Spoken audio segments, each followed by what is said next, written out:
And the biggest story right now going out, and I definitely need your opinion on this, is the Aidan O'Connell and Devontae story, right? That's circulating around Raider Nation. Now, Bleacher Report comes out and says Devontae loves Aidan O'Connell. He has the slight leg up in the quarterback competition. Real quick, two-parter. I need your opinion on the quarterback situation as of right now. And then what do you think about the article that's coming out that's circulating?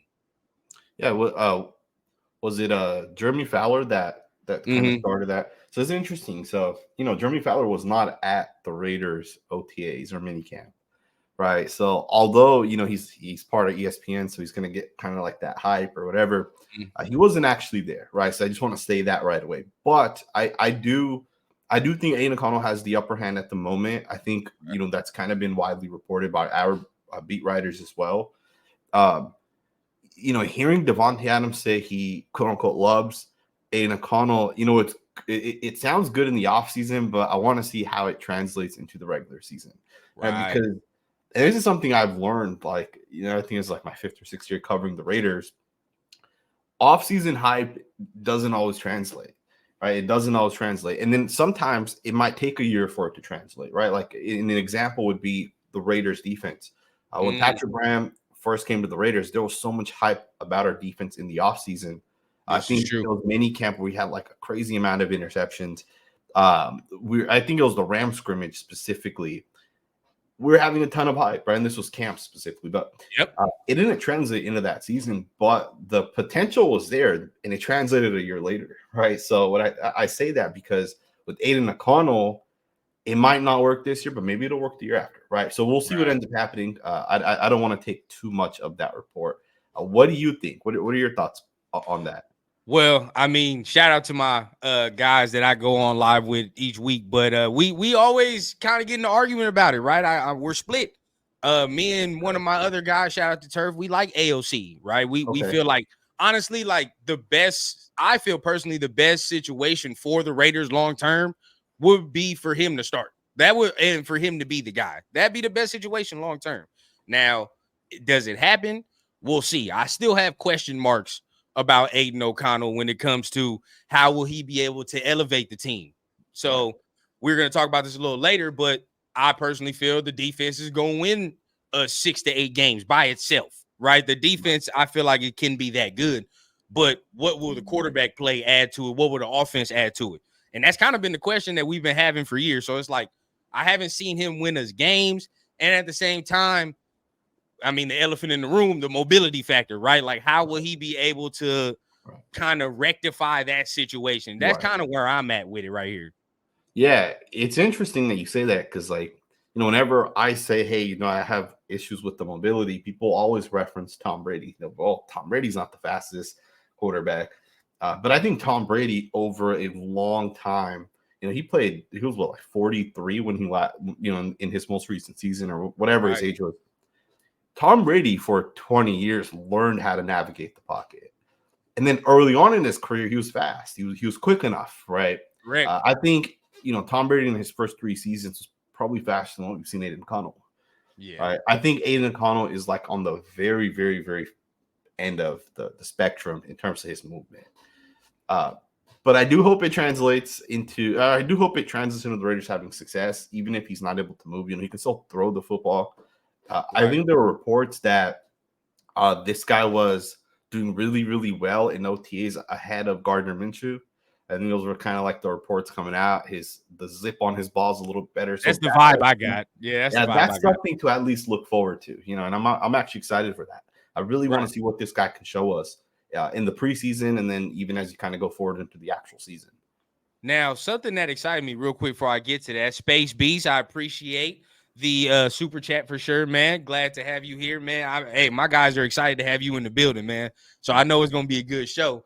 But I want to get your thoughts on this. To me, right, when it comes to AOC and all this, when I'm talking about what I'm excited for his game, it's his accuracy, right? And I kind of saw a little bit of it last season in certain spots. Now, it wasn't consistent, but at the end of the day, I saw certain things in certain games where I was like, okay, that was a throw.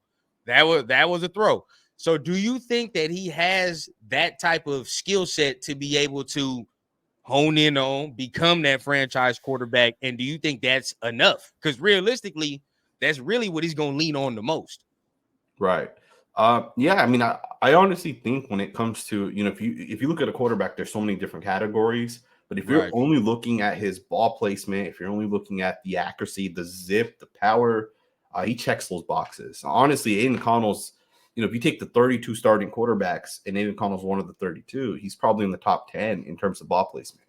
I agree. Phenomenal ball placement, phenomenal arm. That's not an issue at all, right? I think the big question mark is going to come down to, can he read coverage well? Is he going to be able to translate that part of his game? And then will he be able to make those off script plays? Right? Because, the one thing that really used to piss me off with Derek Carr was Derek Carr will do everything 80% perfect. And then 20% of the time you'll have he'll throw the ball away on 3rd and 3. Right? Which throw the ball didn't need to happen at that time. Yeah, I agree. Right. And those are the plays that ultimately led to the Raiders not making the playoffs, right? Over the course of a season, right? Not one game specific, but over the course of a season, those plays add up and you don't win games because of those type of plays. Right? The difference between Patrick Mahomes and Derek Carr is Patrick Mahomes makes those plays. All right. Josh Allen, Jalen Hurts, Lamar Jackson, these guys make those plays. Right. And the one reason why I hesitate with Aidan O'Connell is he'll make every pass 100% of the time. On the there will be a time on 3rd and 3 where they mix coverage. They're going to confuse Aidan O'Connell, right? They're going to cover 2, that into sort of zone, some sort of man-to-man or whatever it is. Maybe they bracket one guy and they play zone on the other. They're going to do something to throw him off, right? Yep. In that moment, can Aidan O'Connell, it's a 3rd down play, the game could be on the line. Is he going to be able to make that play? Right? The initial read's not there. The initial design of the play is not there. He needs to buy extra time. Will he do that? Right? I think that's going to be the one thing that could hold Aidan O'Connell back if anything does. Man, you're speaking on real facts right now, touching on real facts. Because me personally, I'm like, that's my biggest concern, right? That's my biggest concern because we see in today's game now, it's not a necessity, but at the end of the day, to be able to just the threat of it, the threat to move, right? It does things to defenses when the quarterback is outside of the pocket, right? Like that causes confusion and all type of things like that. So it's like, I kind of need and think we need that element in our offense, right? And we haven't had that in a long, long time. Right. Now, how quick can he move outside the tackles is the question for me, because we already know as soon as he get outside the tackles, we're not expecting no Lamar Jackson. You know what I mean? don't expect him to run. And that's the thing, is when you tell people like, hey, he needs to be more mobile, people think they instantly go to, oh, he's not Lamar Jackson. He's not going to run for 400 yards. That's not what we're asking. We're asking him to create a play, right? Get out of the pocket, throw the ball, right? How quickly can you move outside the tackles? Like, that's really what we're looking for.